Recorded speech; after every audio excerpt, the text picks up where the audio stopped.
요한계시록 3장 20절 말씀입니다. 요한계시록 3장 20절 한 절 말씀. 요한계시록 3장 20절 한 절 말씀, 우리 한 목소리로 함께 봉독합니다.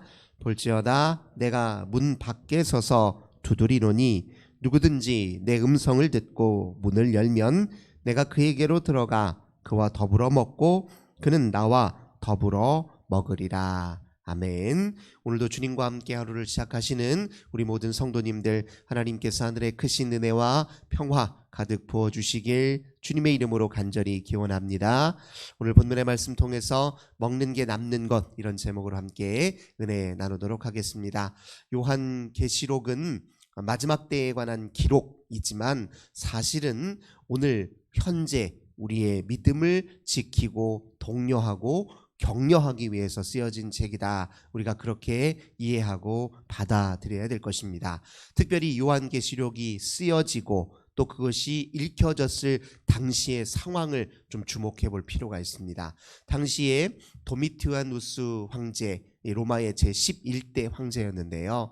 로마 황제 도미티아누스 황제의 통치기 때 기독교를 향한 대대적인 박해가 있었습니다. 네로 다음으로 이제 두 번째로 기독교를 박해했던 이 황제였는데요. 이 황제 통치기에 특별히 이 황제는 포갑 정치, 공포 정치를 썼던 사람입니다. 그러니까 잘못한 사람들 꼬투리 잡아가지고 자기에게 정치적으로 해가 되는 사람들을 다 궁지로 몰아넣고 감옥에 가두고 했던 이런 공포 정치를 펼쳤던 사람인데요. 황제의 권한을 강화하기 위해서 자기를 이제 우상화했던 그런 황제로 알려져 있습니다. 그러니까 모든 국가의 주요한 예식과 또 예배가 자기에게 해야 되는 일이에요. 내가 곧 신이고 내가 곧 하나님의 아들이니 나에게 예배하라. 이제 그렇게 명령을 내렸던 황제였습니다. 근데 우리 기독교인들은 어떻습니까? 주님이 누구이십니까? 그리스도 예수예요. 신은 오직 하나님 한 분뿐이에요. 그러니 황제 숭배와 예배를 강요하는 그 상황에 성도들은 그것을 거부했거든요. 그러니 당연히 그들을 신을 모욕한 사람들이다, 이들은 죄악 벌을 받아 마땅하다, 이런 명령으로 기독교인들을 향해서 대대적인 박해를 했던 사람이 바로 이 도미티아누스 황제였습니다. 그러니 얼마나 많은 성도들이 박해를 당하고 고난을 당하고 또 순교를 당했겠습니까? 이제 그런 상황에서 어떤 사람들은 이렇게 믿으면 뭐하나, 이렇게 내 목숨이 위태로운데 믿는다고 해서 당장에 내 생활이 달라지는 것도 아닌데 이 믿음 지키는 게 뭐 이렇게 중요해? 지금 이 황자가 죽을 때까지는, 이 황제의 통치가, 이 공포 정치가 멈출 때까지는 잠깐 좀 신앙생활 쉬어도 좋지, 이렇게 생각하는 사람들도 있었겠지요. 반면에 어떤 상황에서도 신앙을 굴하지 않고 절대 내가 이 신앙 놓을 수 없어 했던 사람들도 있었을 것입니다. 요한계시록은 어떤 사람들을 위한 책입니까? 혹시 신앙이 위태로운 사람, 흔들리는 사람들에게 그 신앙 끝까지 견고하게 잘 지키십시오. 로마의 황제, 영원하신 우리의 왕이신 하나님이 때가 되면 그를 물리치실 것입니다. 그를 물러가게 하실 것입니다. 그의 힘은, 권세는 잠깐입니다. 금방 사라질 것입니다. 이제 그러면서 격려하고 신앙을 격려하고 독려했다는 거예요. 억울하게 순교했던 사람들, 그 죽음 절대 헛된 죽음 아닙니다. 마지막의 때에 하나님이 다 보상하실 것입니다. 격려했단 말이에요. 지금 여러분들이 힘든 중에도 신앙생활 지키는 것이 이게 복된 길이고 이것이 여러분들에게 가져줄 영원한 생명과 그리고 마지막 때에 여러분들이 누리게 될 그 놀라운 영광을 기억하십시오. 그러니 그렇게 격려하면서 지금 신앙을 지키라는 거예요. 지금 현재 박해 상황에서도 신앙을 견고히 지키라 했던 것이 이제 계시록입니다. 이 계시록은 그래서 처음 시작을 7교회, 소아시아의 7교회에 주는 메시지로 그 서문을 열고 있는데, 이 소아시아의 7교회는 소아시아를 대표하는 교회이면서 또 전체 교회를 대표합니다. 그래서 딱 7교회들에게만 주는 편지가 아니라 모든 교회들에게 격려하는 편지예요. 근데 그 7교회들이 여러 교회들이 당시의 박해 상황 속에 보여주었던 그런 모습들을 대표적으로 보여주고 있어요. 그래서 이제 7교회를 지칭하면서 각 교회들을 어떤 면에서는 칭찬도 하고 어떤 면에서는 책망했다는 거예요. 이제 우리가 주목해야 될 것은 우리의 믿음을 더 견고하게 지키기 위해서 특별히 교회들을 향해서 주의를 주고 또 경계시키고 또 신앙을 다지도록 했던 측면이 무엇인지를 좀 주목해 볼 필요가 있습니다.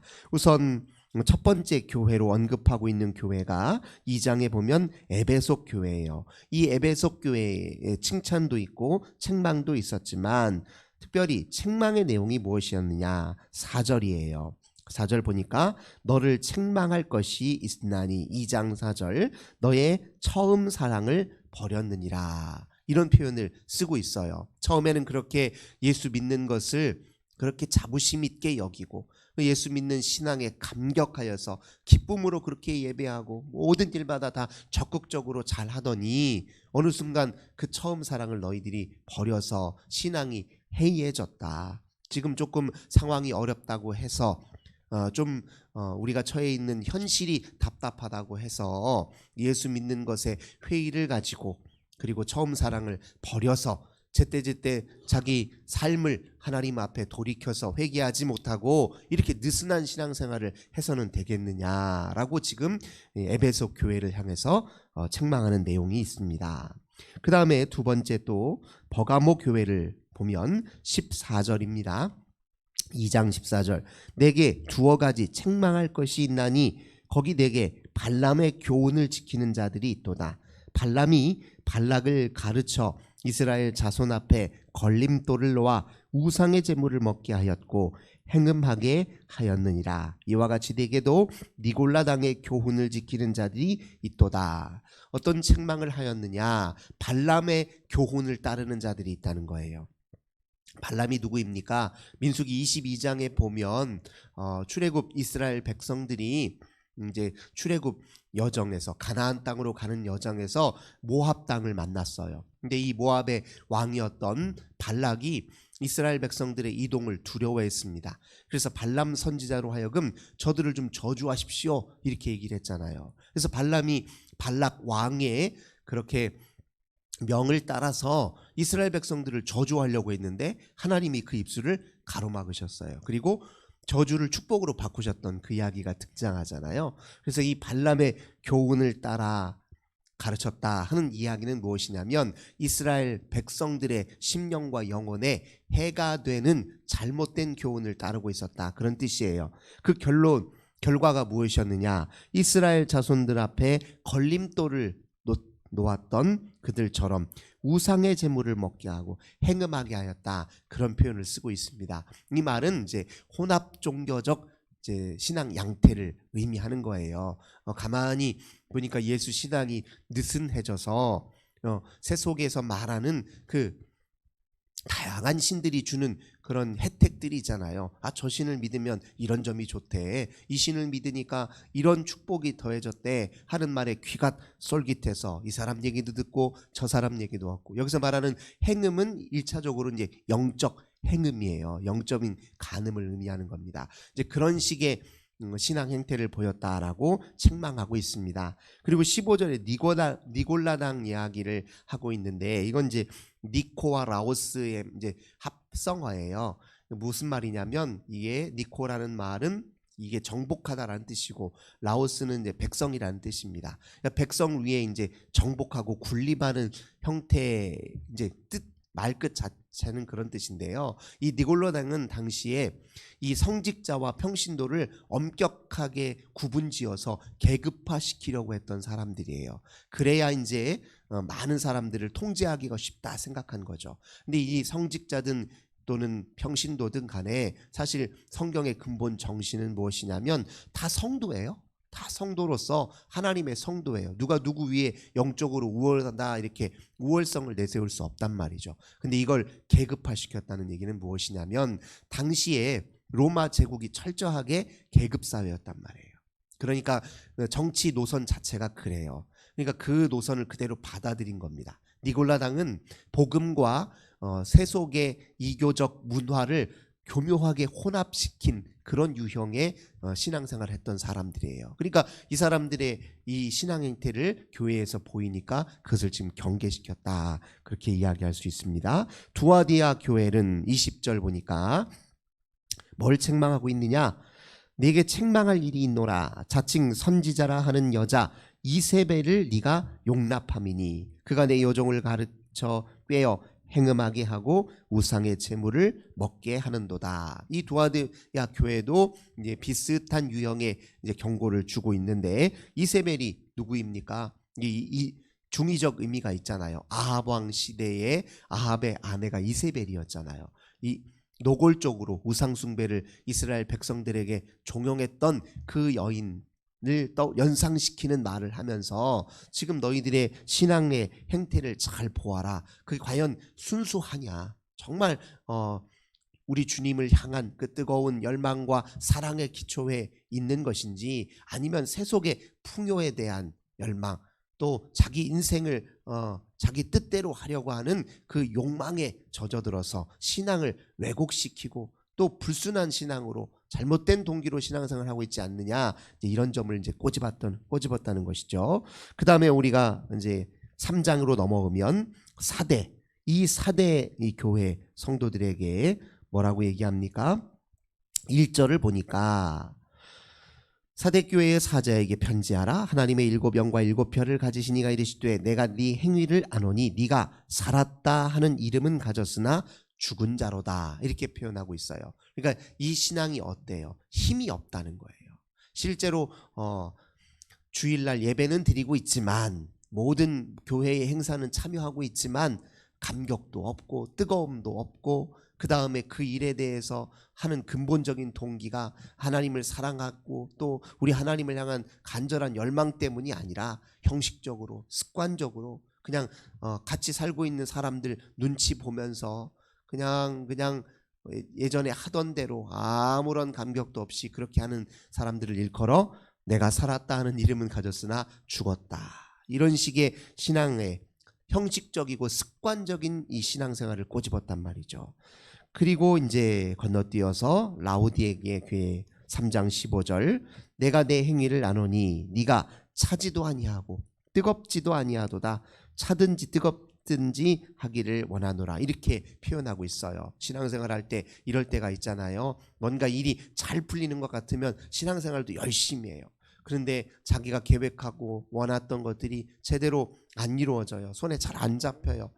그러면 또 금세 실망해서 믿으면 또 뭐하나. 그러니까 변덕스러운 신앙 형태를, 양태를 의미해요. 어떤 때는 잘 믿었다가 어떤 때는 막 대충 했다가, 이런 식의 신앙생활, 일관된 신앙의 모습이 아니라 어떤 상황 속에서도 하나님을 신뢰하기 위해서 마음을 다하는 것이 아니라 그때그때 상황에 따라서, 내 감정에 따라서, 내 마음 상태에 따라, 내 생활 조건과 여건 따라서 왔다 갔다 하는 신앙생활을 꼬집었다는 거예요. 그러니까 이 교회들에게 하는 이 신앙의 양태 중에 책망할 거리들을 보면 박해의 시대에, 또 신앙의 위태로운 그 시기에 우리가 어떻게 우리 신앙을 지키고 돌봐야 될지, 이걸 안내하고 있다는 겁니다. 그래서 7 교회들에게 이렇게 주시는 말씀을 결론적으로 또 요약해서 오늘 주고 있는 말씀이 20절이에요. 볼지어다 내가 문 밖에 서서 두드리노니 누구든지 내 음성을 듣고 문을 열면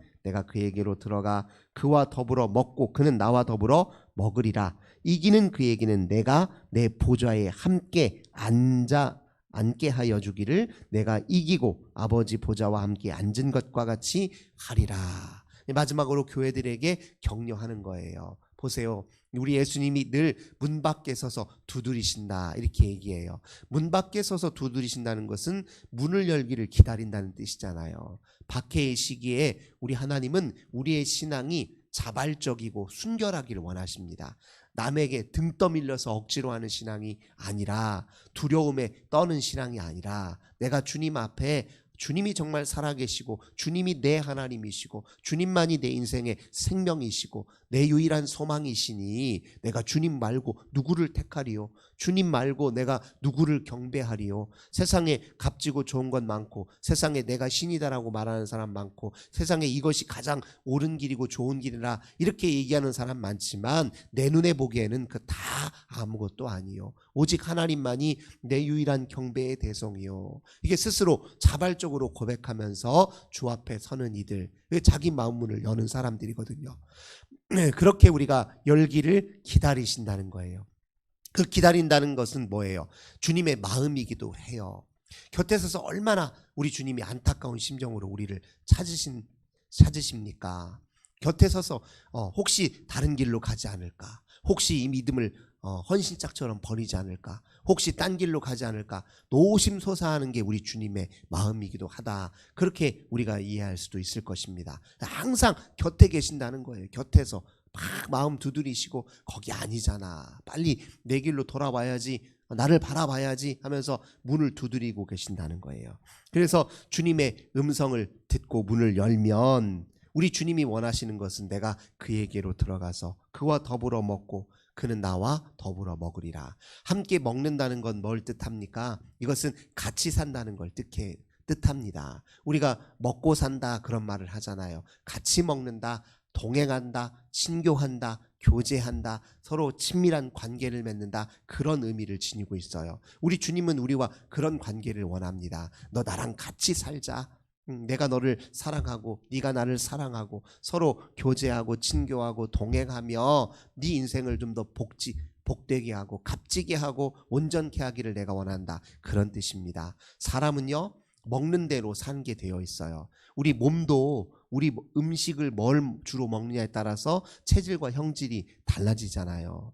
우리가 마음속에 품는 생각들 있잖아요. 어떤 생각을 평소에 품고 사느냐에 따라서 내 정신 상태가 달라지게 되어 있습니다. 어떤 말에 좀 더 주의를 기울이고 주목하느냐, 성경의 말씀들을 내 마음속에 더 자주 담는 사람과 또 세상 유행하는 그런 소리들을 자주 접하고 보고 또 듣느냐에 따라서 내 정신이 영향을 안 받을 수가 없지요. 그렇죠. 그러니까 무엇을 먹느냐, 즉 어떤 생각과 언어를 먹느냐가 내 삶을 또 중요하게 좌지우지하죠. 또 마찬가지입니다. 영적인 차원에서 하나님의 임재 앞에 자꾸 우리 자신을 노출시키고 주님께로 가까이 하는, 그렇죠, 영적인 음식이죠. 그런 음식들을 충분히 섭취할 때 우리의 영이 온전히 깨어나서, 우리의 영이 깨어나면 우리의 정신이 맑아지고, 우리의 정신이 맑아져야 우리의 행동이 바르게 되는 거거든요. 그러니까 이게 질서 있게 영이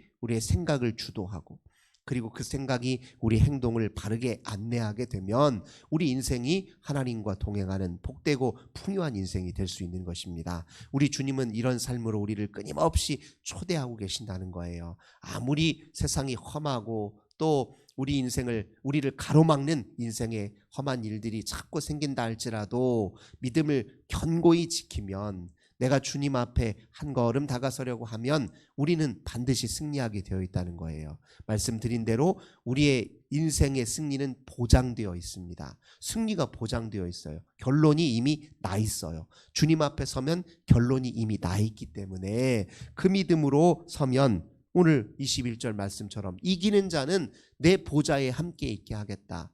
하나님의 이 세상을, 온 세상을 통치하시는 그 하나님의 보좌 옆에 우리가 같이 서도록 주님께서 우리의 길을 미리미리 준비하시고 그 길로 우리를 인도하신다, 분명히 약속해 주셨습니다. 오늘도 이 믿음으로 늘 우리 곁에 서서 문을 두드리시는 주님을 온전히 영접하여 주님과 같이 살고 주님과 동행하며 살아 마침내 승리하시는 저와 우리 모든 성도님들 되시길 주님의 이름으로 간절히 기원합니다. 좋으신 주님 감사드립니다. 오늘 7 교회에 보내는 편지를 통해서 우리의 신앙의 어떤 면들을 잘 살피고 경계하고 또 견고히 지켜야 하는지 저희들 말씀을 통해 다시 한번 일깨워 주시니 감사드립니다. 오늘도 저희들 하나님, 우리 주님의 두드리시는 그 음성을 잘 듣게 하시고 분별하게 하시고 순복하도록 도와주옵소서. 승리하는 오늘 하루가 되도록 은혜 베풀어 주옵소서. 주 예수님의 이름으로 간절히 기도드립니다. 아멘. 오늘도 우리 환우들을 위해서 가정의 자녀들을 위해 교회와 나라와 민족을 위해서 기도합시다. 이 추운 겨울 더 외롭고 더 힘든 우리의 이웃을 위해서도 함께 기도하겠습니다. 좋으신 주님 감사합니다. 오늘도 우리 주님 앞에 기도하며 오늘 하루를 맡깁니다. 주님, 우리 인생의 주인 되어 주소서, 선한 목자 되어 주소서, 인도자가 되어 주소서. 주님이 아니면 우리는 한순간도 온전히 살 수 없습니다.